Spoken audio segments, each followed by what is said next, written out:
Galaw-gaw, kay harot-harot tingnan, maliksi, di mapigil ang gaslaw. Galaw-gaw, ang lahat ginagalaw, napakaharot at pakialam. Galaw-gaw, kung tawagin siya'y ganyan, kangkarot, na trumpong tumatarang. Galaw-gaw, nakalilitong masdan, at haliparot kahit saan. Kung kumilos, di maingat, dalos-dalos kay dulas. Kung siya ay iyong kausap, malingat-kat, sumisibat, sumisibat, nawawala agad. Galaw-gaw, kay likot-likot tingnan, maliksi, di ma... This portion is brought to you by Ultra Pure Water Purifier. Samantala sa inyong lahat na gusto ng malinis na tubig, direkta sa inyong mga gripo, narito na ang Ultra Pure Water Purifier. Matipid na, garantisadong malinis na tubig ang hatid pa.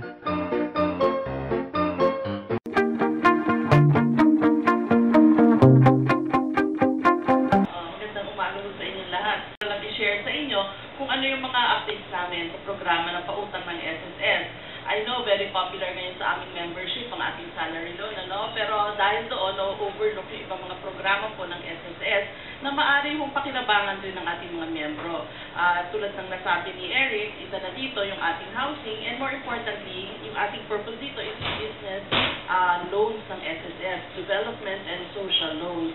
Bakit natin gustong i-highlight ngayon ito? Fairly young program to, no? Noong nakalipas, nagpapautang ng SSS sa mga malalaking kumpanya. Pero right now, aside from big companies, gusto rin natin tulungan, hindi lang big, pero all the small, medium-sized, and even micro enterprises. That's why, noong 2012, nagbago kami ng mga guidelines natin sa pautang para sa mga miyembro natin, ng mga employers, meaning yung mga ari ng mga kumpanya, para ma-extend sa kanila yung ating pagpapautang. Win-win situation to in the sense na nakakatulong tayo sa ekonomiya dahil entrepreneur niya yung mga activities na to, no? Babalik to sa ating ekonomiya. At the same time, sa part ng SSS, it's a way to generate income. It's an investment for us. And we think investing in the Philippines, in our employers, in our companies, is a very good investment. Bakit po? Dahil dyan yung ating mga sabing grassroots, hindi ba? Kasi dyan tayo nakaka-earn, nakaka-generate ng employment, unang-una. Pangalawa, yung income po sa mga maliliit. Karamihan po ng ating mga kumpanya, kung titingnan niyo po yung ating mga survey, yung mga, it's comprised of micro and small and medium enterprises. Yung malalaking kumpanya na nakikita niyo sa dyaryo, they comprise only a small portion of yung na-employ po ng labor force. And I think it's about time we should give emphasis doon sa mga mas maliliit na kumpanya. Of course, primarily, dapat SS member ka, no? Pero aside from that, you know, even if you're just a startup company, maaari ho kayo manghiram sa SSS. Dapat makita lang po natin yung inyong, sabihin natin, if you're a new company, yung feasibility po, dapat ho, syempre, kikita. Wala ho dapat negosyo na nadugi. Hindi, wala ho papasok dyan. Pero aside from that, kung kayo ho ay already an existing company, pwede pa rin ho kayo mangutang. Dapat mapakita lang ninyo that you are profitable, you're income generating. Titignan po natin yan, evaluate natin. Now, on the part of SSS, hindi ho masyadong nabigyan ng emphasis ito kasi wala ho kami dating infrastructure, yung mga tao ho na nagpo-process niyan. Bakit ho? Dahil ang ating naging strategy these days is to partner with our accredited banks. Bakit po? Yung ating accredited bank, sila po ang may expertise dyan. Sila ho may infrastructure. What do you mean by expertise? Hindi na ho natin i-reinvent ang wheels. Kung sila ho ang may kaalaman kung paano to better evaluate and to do credit investigation dito sa ating mga kumpanya, ginagamit po nila yung kanilang mga kaalaman at kakayahan. Okay? That's what we do. Now, pagka ho yun ay nakapasa sa ating mga partner banks, kami po ang magpopondo dito. That's what we do. And at the same time, dahil yung partnership po natin, hindi lang front-end, pati ho hanggang dulo, sila na rin po ang nagmo-monitor ng ating mga accounts. In that way po, napoprotektahan po ang pondo ng SSS. Na-invest po sa mga kumpanya na ito, okay, in the form of loans, babalik po dahil yung mga collection infrastructure naman po ng mga ating mga bangko ay nandiyan. They're able to collect and then plow it back to SSS para ho kikita ho ulit yung SSS. In that way, protektado naman ho, we minimize risk. Unlike in the past, kapag may mga direct lending, dyan ho minsan tayo na nadadali. Masyadong mabait ho yung gobyerno minsan, kahit na delinquent na ho, hindi pa ho nakukolekta. I think that is the sad experience in our housing program in the past. Okay? So, yun, pagdating mo sa ating business loans, ganun po yung ating programa. Yung purpose po ng loan, napakalawak po. Maari ho yung acquisition of land, expansion of operations, even working capital. Tinitignan ho natin ang pwede nating pondo. Terms and conditions are also very friendly. We can pay as much as for a term of 15 years. Usually ho, yung mga bangko, hindi naman ho masyadong matagal magpahiram ng pera at napakataas ng interest. Kami naman po, tingin ko, kaya may mga partner banks ho kami to work with us is because we offer low rates na pinapass on namin. It's because of that, yung napapass on din ho nila sa kanilang end borrower are also reasonable rates. So in that way, nakakatulong po tayo sa ating mga kapuhayan. The latest po na news from the SSS would be yung 5% increase in pension. Nagkaroon po tayo ng approval recently para makapagbigay po ng 5% pagtataas sa pensionado po natin. Although effective po ito ng June, August pa po ito matatanggap kasi meron pong mga systems na inaayos. Pero yung differential ng June and July will be deposited to the accounts of our pensioners kasabay po ng August pension. The coconut nut is a giant nut if you eat. Kahapon actually, within this week lang, may lumabas na executive order 169 na ito raw ang solusyon ng gobyerno dito sa problema ng ating coconut infestation. Ang main points nitong bagong executive order, sabi nila, ang gagamitin na raw nilang pampuksa rito sa infestation is chemical pesticide. Ayan ang sinasabi ng DA at saka PCA, pero after so many years, after so many studies, naggastos pa sila ng 20 million para sa sikat team at saka another 20 million na ine-explore nila yung mga fertilizer, mga spray at saka mga predators. Finally, ang kanilang linabas na solusyon dito sa EO 169 is a budget of 700 plus million para bibili raw tayo ng pesticide. Hindi ko maintindihan po ito kung bakit biglang napunta sa pesticide samantalang lahat ng mga research nila nung araw ay predator at saka natural spray, biglang bumagsak tayo sa pesticide na 700 million ang solusyon. Itong chemical pesticide na solusyon, sinasabi rin nila na pagkatapos daw i-iriksyonan yung puno at saka i-spray nila ng gusto, hindi raw dapat lalapitan niya ng kahit na sino, kahit na alin na livestock kasi baka raw maapektuhan dun sa in-spray na pesticide. Hindi kung ganoon pala ay toxic yung ginagamit nila at saka risk hindi lang sa mga ibang halaman kundi pati sa mga hayop at saka sa two-legged na hayop, mga tao. At ang masakit yan, lahat ng mga lugar na na-sprayan na nila ng ganitong sistema, umaangal po yung mga magbubuko at sinasabi nila umaasin yung lasa ng buko juice at hindi na nila mabenta. So, ang pangalawang portion niya, sinabi nila na meron na raw quarantine ngayon sa Calabarzon. Anong ibig sabihin nun? Yung quarantine, pwedeng parain ng mga tao ng Department of Agriculture, yung mga trader, yung mga tracker, at titignan kung tama yung ginagawa nilang pag-transport at baka lumawak lalo yung infestation. Ang translation yan, yung mga siguro mga ibang bureaucrat ng DA, pwede na ngayon magpotong dun sa mga trader at saka tracker. So, ito na naman ang nakikita nating napakapangit na solusyon na after all of these years, na 2010 pa raw nag-umpisa itong malaking malawak na infestation, 2014 na ngayon, ang solusyon lang nila, magnakaw ulit sila at saka mangutong yung mga tao ng DA.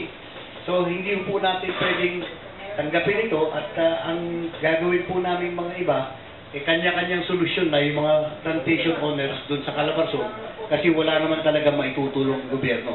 Meron nga silang bagong ilagay na Presidential Assistant for Food Security and Agricultural Modernization, pero mukhang wala rin po dito kasi ang nagdidesisyon pa rin yung mga tao ni Alcala Forbes. So, kung yun pa rin ang mga nagdidesisyon, sigurado pupuntahan lang nito, may mga makukutongan ng mga technician sa quarantine at saka may kikita dun sa komisyon, dun sa chemical pesticide na ginagamit na nila. Kasi nung nagkaroon ng mga hearing sa Lucena at saka San Pablo, ang napaka-evident na suot pang t-shirt ng mga taga-DA, yung t-shirt na nung chemical company na kinuha nila na magsusupply nitong pesticide, wala pang desisyon noon. Pero yung t-shirt ng kumpanya yun, ang suot na ng lahat ng mga tao ng DA. Noong 2013, meron lang ginawang trial sa Alaminos, pero tinurpido mismo ng DA at PCA dahil sa mukhang gagana yung solusyon, hindi pa sila handa na mag-anunsyo na meron na silang kausap na chemical pesticide at saka meron na silang parang ini-import na predator na hindi naman gumana.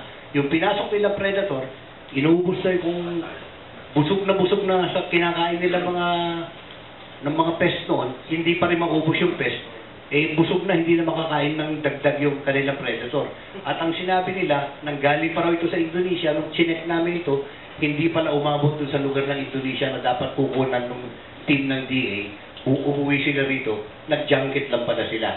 Ang lumalabas nito, ang lakad daw nito, ang spread na nito is at the rate of 15 kilometers per month. At that rate, hindi malayo na ang at risk dito is the entire Philippine coconut industry. At ang tandaan natin, nung araw meron tayong 340 million coconut trees. Nung dumating yung Yolanda, naubos mahigit 30 million sa Samar Leyte at mahigit 2 million na ang napatay na mga puno dito sa coconut industry sa Calabarzon, at ito lang ang pwedeng gawin ng gobyerno. Ang mga ibang kwento nito is nag-aagawan lahat ng mga opisyal para doon sa Coco Levy Fund. Sa tingin ko dyan, walang pwedeng hahawak ng Coco Levy Fund na yan kasi lahat sila ay gustong i-rebound yung Coco Levy Fund, kanya-kanyang biyahe na naman doon sa perang yun.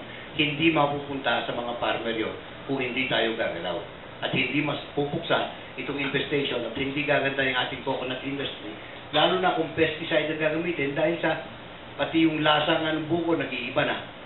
Pagkatapos, ang solusyon dito, hindi dapat patayin lang yung mga pests, kundi palakasin yung coconut tree, and yet I do not see any effort by the DA or PCA to strengthen the coconut tree itself. So, I think that the matter of infestation is mostly a natural phenomenon, but you have to guide how nature is going to be able to take care of itself.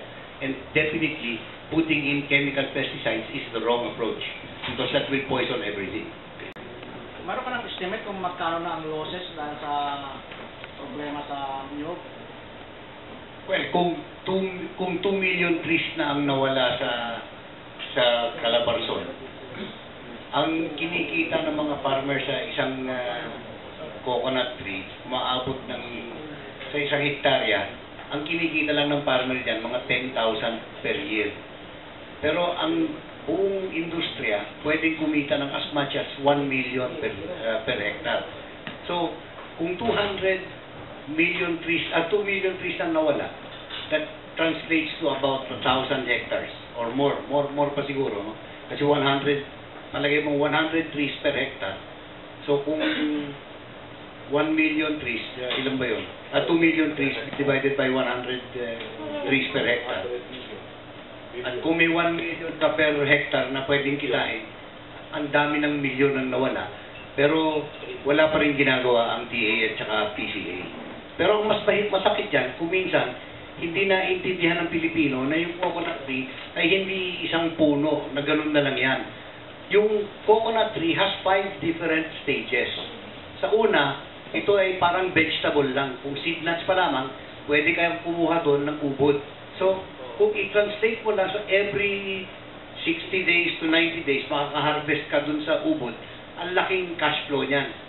Pagkatapos yan, natapos ang seed nut, lumalabas na yung puso, yun, doon naman nanggagaling yung tuba na pwedeng gawing cocoa sugar, pwedeng gawing lambanog, pwedeng gagawing coconut syrup, at saka pati coconut soy.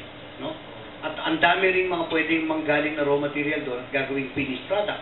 Tapos noon, lalabas na from the puso, yung mga buko, na yung buko ay napaka-popular sa buko juice. Pagkatapos, pagka naging mature nuts, doon ang napakaraming produkto, BCO, cocoa coir, coconut flour, at ang dami pang mga ibang coconut products. Kaya lang, hindi masyadong nakatutok doon ang gobyerno at saka mga entrepreneurs kasi nandun pa rin tayo sa COBRA na nakatutok. Kung talagang ginagawa ng DA at saka PCA ang trabaho nila, dapat nabuksan na ang mata ng Pilipino na dapat tratuhin natin itong 4 5 different stages ng coconut tree as a supply source of raw materials na dapat pinoprocess natin, masosolve natin pati yung mga pagkukulang nating livelihood problems. Ano ba nakukuha pong input doon sa grupo ni Secretary Pangilinan? Meron ho namang mga balitang magaganda na promote ang dalawang tao na tutulong kay Pangilinan dito sa PCA. Yung dating humawak ng Zamboanga Research Center, si Ramon Rivera, siya ang bagong Deputy Administrator para sa Research and Development. At itong talagang magaling na technocrats doon sa PCA. At least mapapagbigyan, makikilala na kung anong mga pwedeng gawin. Dahil sa lahat ng mga hinawakang lugar ng PCA, yung Zamboanga pinaka-fruitful. So at least merong possibility yun. Pangalawa, bumalik dito sa PCA, yung isang veterano na si Rene Arancon, na siya na ang pumalit kay Euclides Forbes, na walang ginawa kundi magnakaw at matulog. On the coconut scale thing, this is a military attack on the country's agriculture. This is not just coconut. This will migrate to banana, papaya, and guava. Chemicals will not work because the trees are too high. The scale only resides in the underside of the leaf, so you cannot spray from above. There is only one solution. Okay, that if I was 14 years old in high school and I went to the internet and I said coconut scale, this is the solution. This is a company that breeds luchinolid beetles and wasps, and basically this is like a incubator, and then this is a container. These are the wasps that are feeding, again feeding, and then transport. Basically, there's 5 beetles. There was one called Cynodiceps. In 1928, there was an infestation in Fiji. They sent a guy to Trinidad. He brought 80 coconut trees infested with scales there to feed on them. He picked up 200 beetles. He brought them 5 weeks back to Fiji. They multiply at 15 to 1. He found a way to do these in the field. He took infected leaves, wrapped them in muslin, put 10 sets, 20 beetles in each one. After 30 days, you get 300 beetles. Basically, without any attrition rate, it goes from 1,000 beetles to 15,000 beetles. This is every 30 days. So 1,000, 15,000, 225,000, 3.2 million, 50 million, 760 million in 5 months. Okay?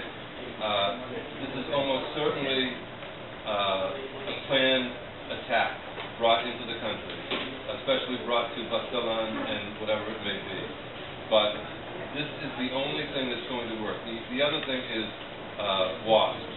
I found a company in the Netherlands that manufactures C. nigritas, which worked in Sri Lanka.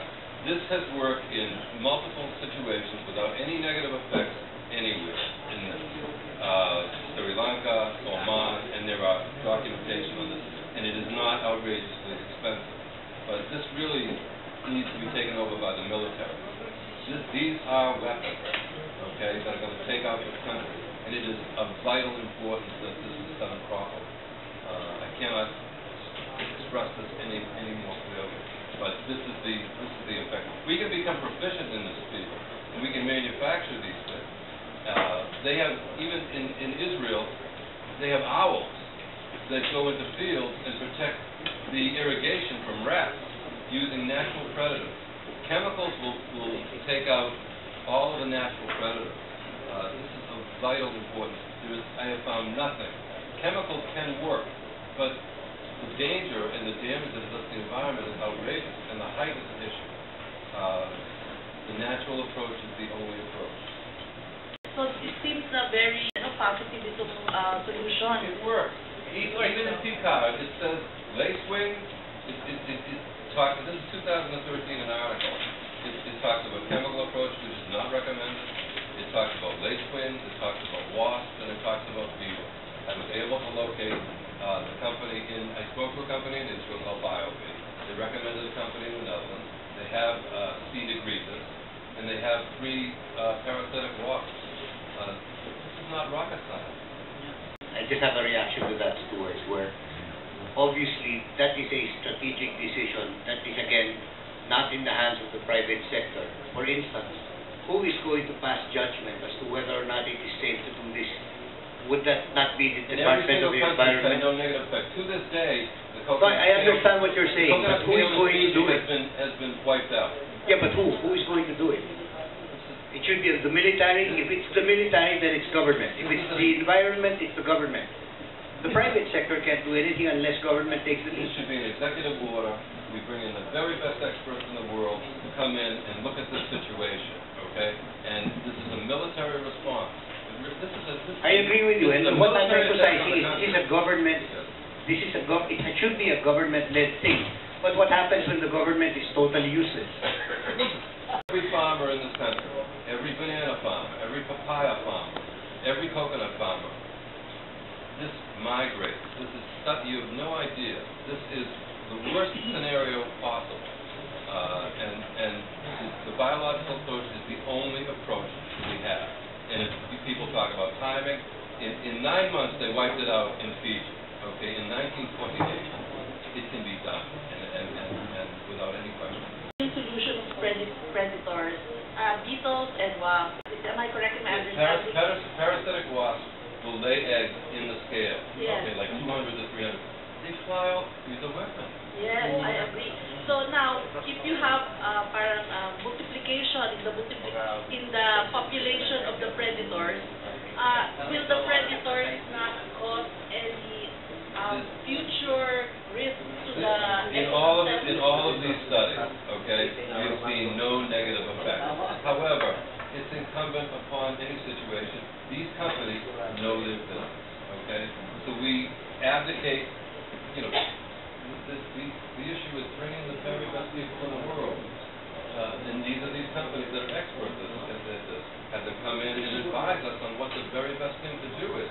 We can't be expected to do it. Someone said to me, who's going to fund it? I said, the government's going to fund it. This is not a profit situation.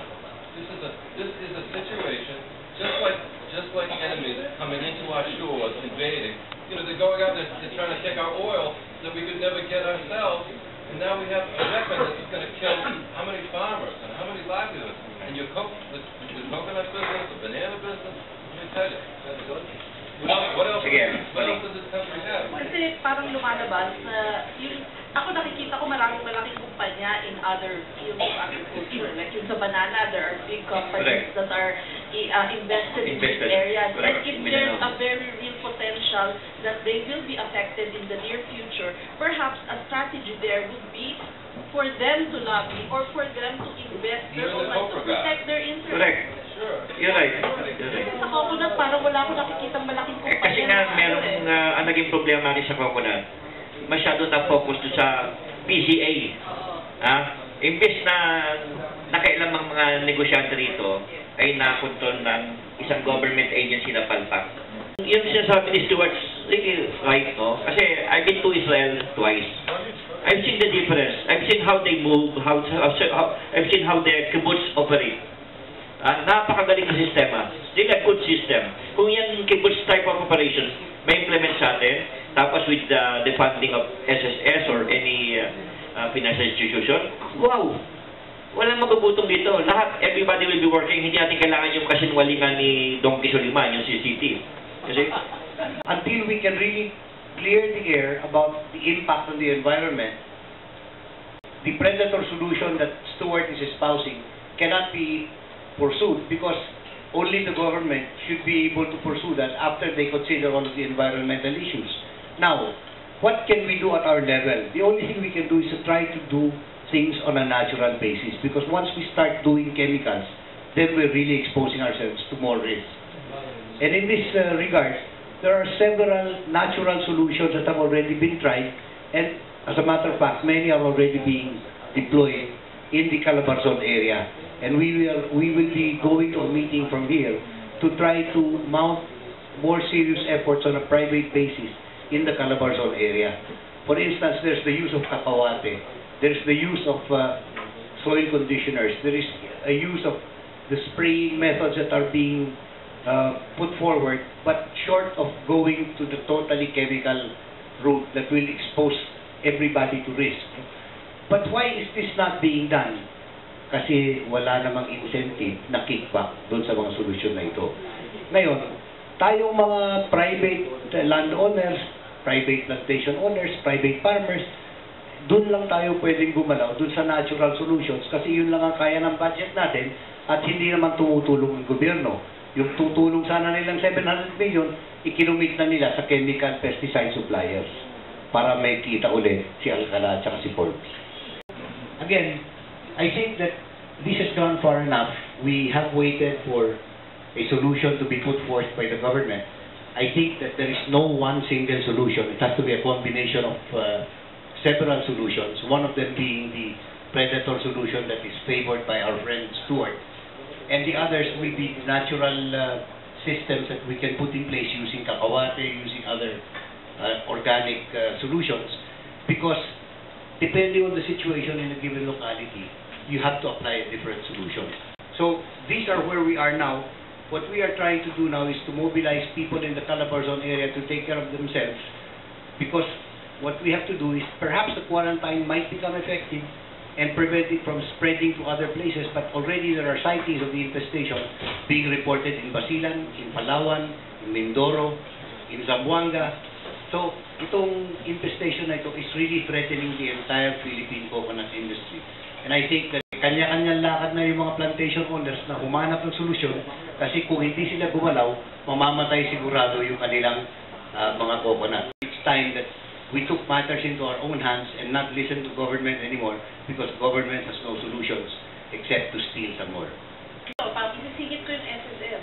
Mga ini-extend ng credit assistance, kasama po dyan ang suporta natin sa forestry and sa agriculture. So sabihin natin, may pangangailangan, halimbawa itong mga engaged in commercial, sabihin natin, farming. Tapos nakita nila, private sector sila, no? Ito yung solusyon na nakita nila, kailangan nila pampupondo. Pwede po natin yan, ano nito. Napakaganda ng strategy ngayon ng SSS. High time na itong mga low entrepreneurs ang inaalalayan nyo instead of big business. Dahil this is the only way na itong mga maliit natin mga negosyante makakatulong sa bayan. Kaya na ho, sa tulong ninyo, i-spread naman ho natin sana yung balita. Kasi ho, wala hong nakakaalam, and kami rin ho, parang limited rin ho yung aming yung parang pondo sa advocacy. So kung maisabi ho ninyo sa ating mga miyembro, there will be awareness. So maitutulungan ho natin. Of course, we'll do that.